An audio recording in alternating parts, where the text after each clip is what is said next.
All right, so Mac Rhodes is no longer the athletic director at Baylor University. I want to start by saying he's been the AD there for a long time, and as a fellow Christian, I'll be praying for him and his family with whatever is going on. No one should cast judgment, in my opinion, on what any of us are going through, but other than just praying for that. Um, this is an interesting one because usually I would wait and do a prediction on certain profile schools, high profile schools that you can find a little bit more research on. But with this one, I kind of just wrote it down. I started thinking about it. I've been working on higher ed athletics stuff all day, and I just I thought I'd wait and do this later, but I just want to do it now. The direction here is a little different. So this isn't a prediction as much as what I think you'll see journalists say and what some of them might miss that I still think that you should consider. So I look at this as kind of a perspective of what you'll probably see for low-hanging fruit, and then also doing my own research, what makes sense, and whatever search firm they use, or whatever the president, whatever she direction she decides. These are names that I think she'll see out there, but also some names that I think she'll be wanting to look at. And there's some context with all of these. I'm going to go through sitting athletic directors first because I do think it's kind of interesting names. It's going to be the most interesting names probably.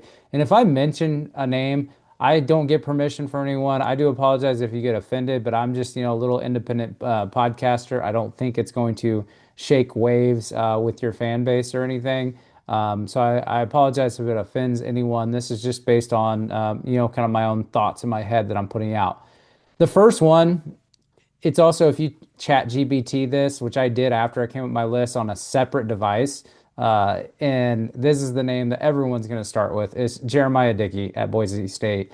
So Jeramiah came to Boise State after serving as the number two at Baylor under Mac Rhodes. Him and Mac worked together at multiple institutions.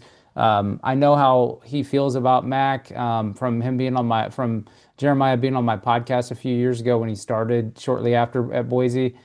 So I think depending on the situation, it might be okay to bring someone in that is from his AD tree. This seems like it wasn't maybe one of those things where you just clean house with everyone involved that's ever known Mac Rhodes.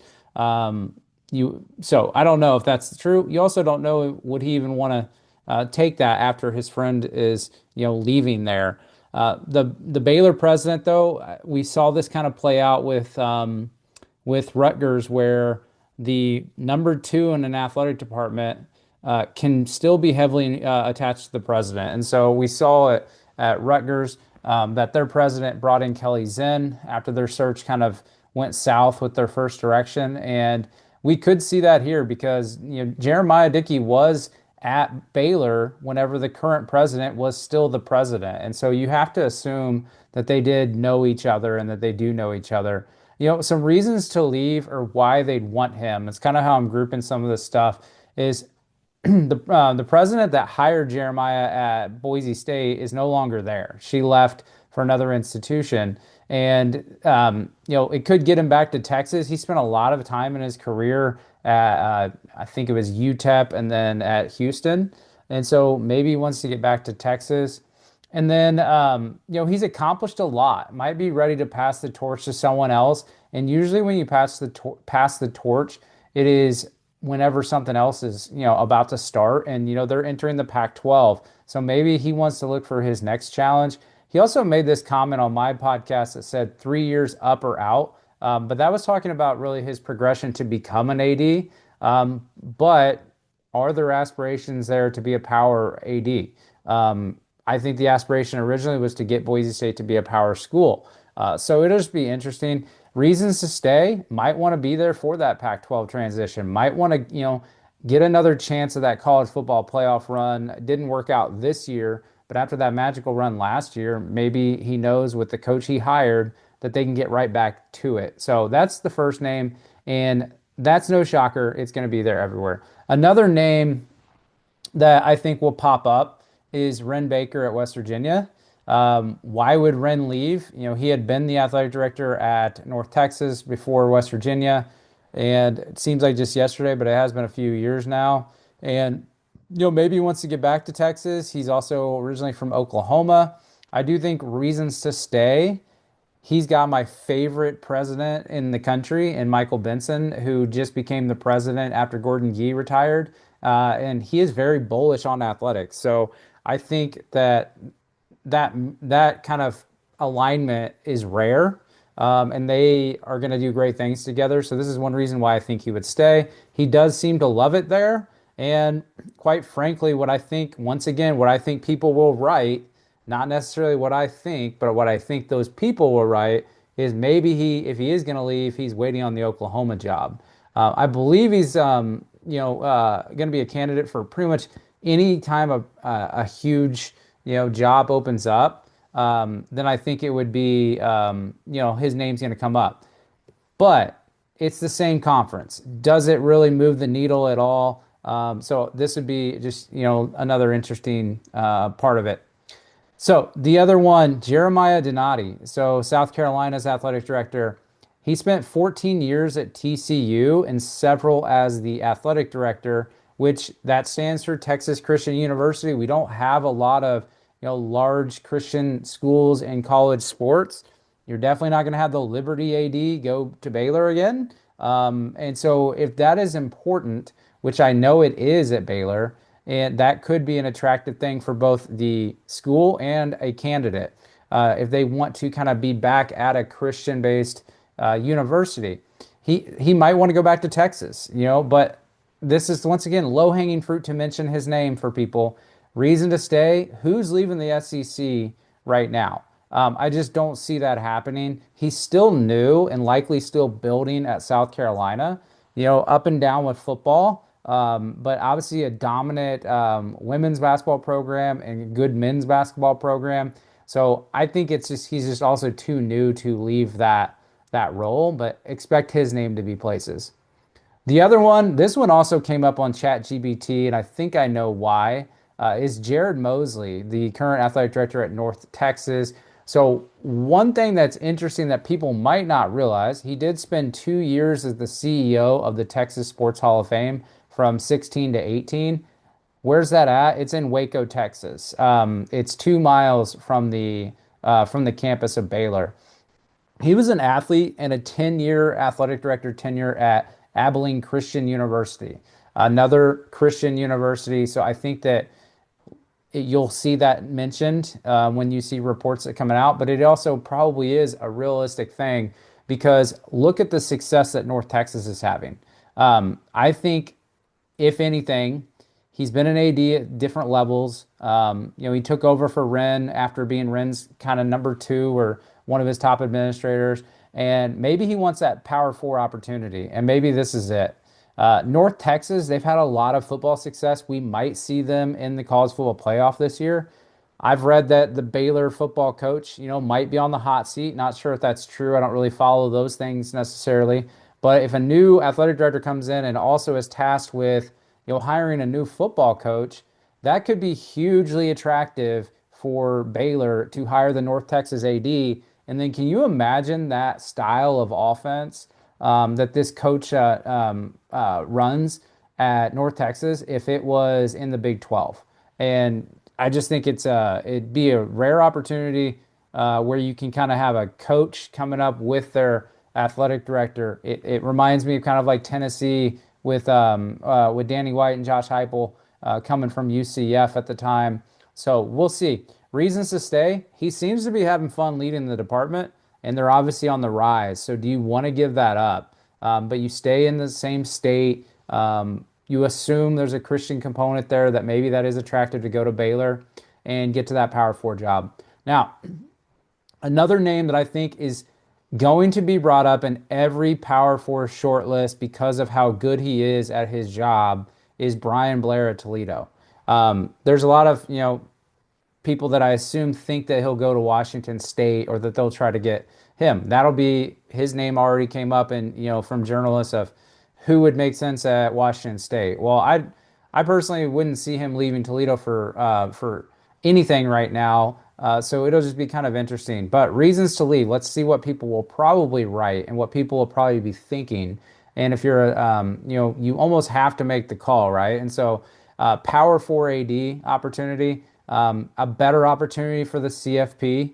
So Toledo football, don't get me wrong, they will have an opportunity to get to the CFP, not this year, but you have less margin of error if you're, at a G6 school versus obviously a Big 12 school. And then Final Four, really talented men's basketball historic program.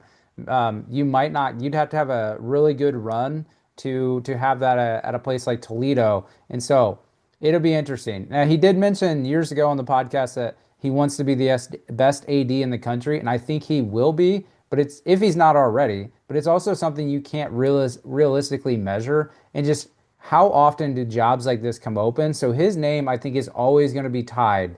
Now, reasons to stay. He just signed a new contract extension. He's still in build mode. He seems genuinely happy, and let me just be clear, they love him there. I spent 10 hours with him in for a Maction game where I just followed him around and watched him interacting with the mayor, with the lieutenant governor, with the university president, with sponsor or donors, and they love him there. He seems to love it there. And like I said, he just signed a contract extension, so it'll just be interesting about that. Another name, Amy Folan, Central Michigan, very respected athletic director in the field or in the industry, and soon to be on the podcast.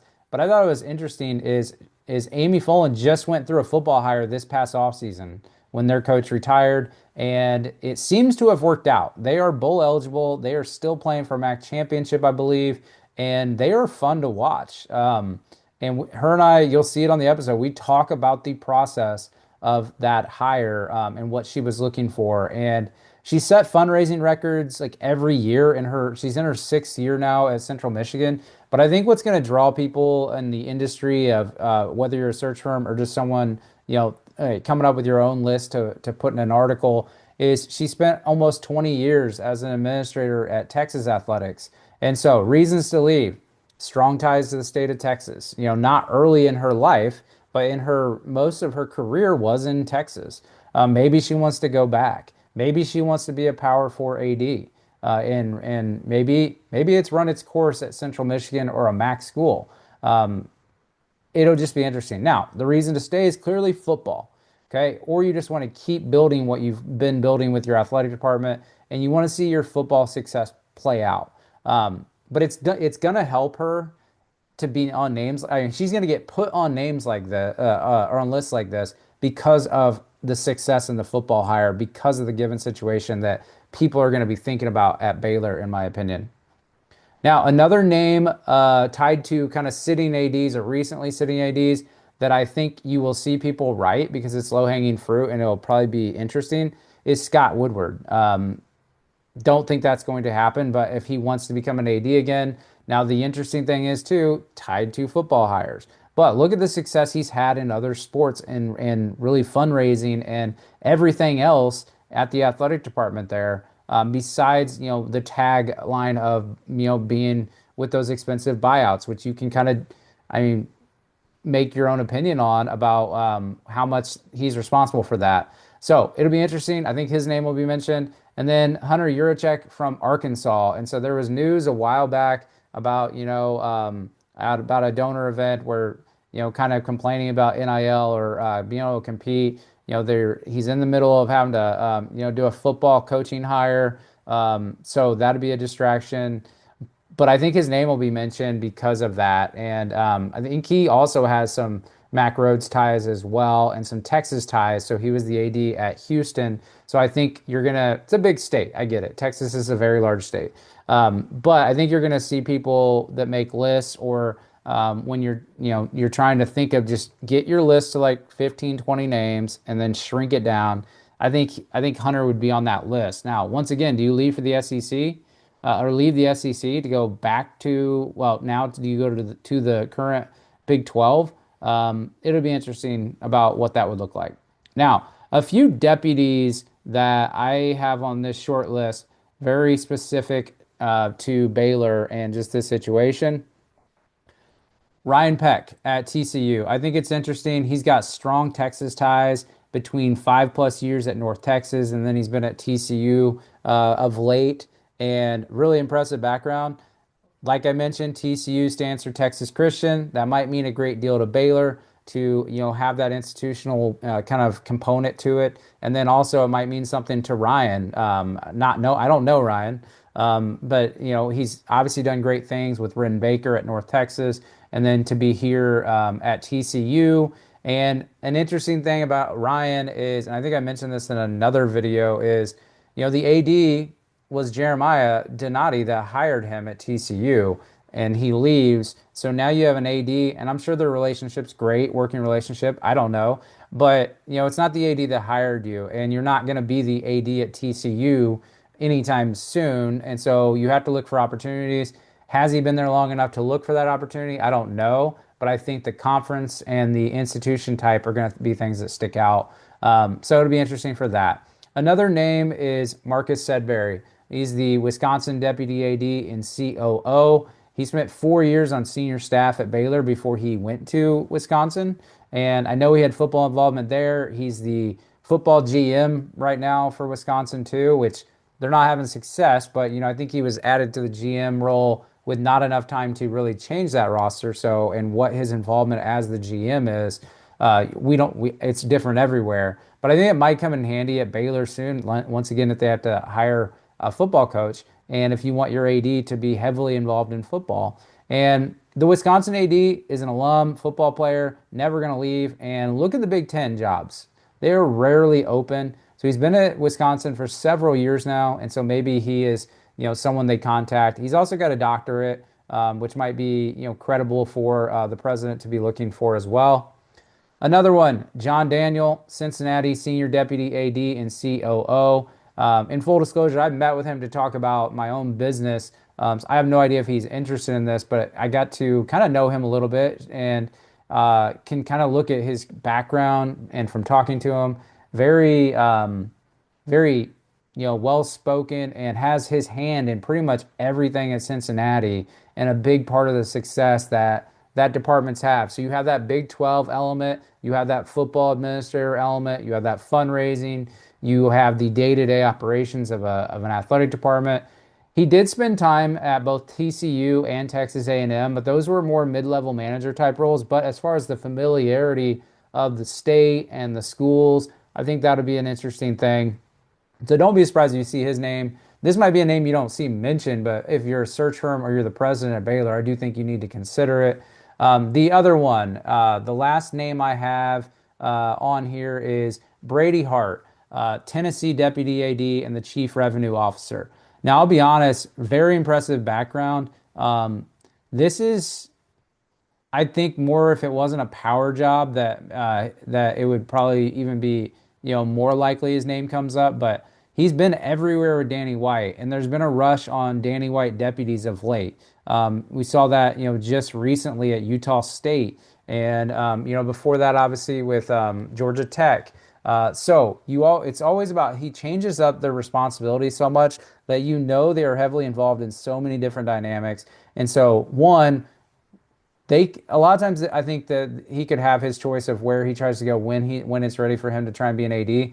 But at some point, I think he'd be the most senior person right now, that if you were, it's isomorphism. It's everybody trying to copycat with some of these hires. And so is that someone that they look at? So those are, I think, let's see, 1, 2, 3, 4, 5, 6, 7, 8, 9, 10, 11, 12 names. And I know it's a lot. 2 of them are names of the low-hanging fruit that I don't think you would involve. I was trying to keep it a 10 or under. Those are just names that I think you will either see mentioned and they are not likely, but I think at least all these have a little bit of kernel of truth of why you see that it makes sense that they would consider Baylor and the Baylor would consider them. So just had to put my thoughts out there. Not saying I could be missing someone, but it seems like based on the president's statement, it is not going to be an internal person. They have co-ADs right now, interim, and she seemed to be pretty clear in her statement. They are aggressively, is the word they used, looking for an athletic director. So if I'm her, these are people I am looking for.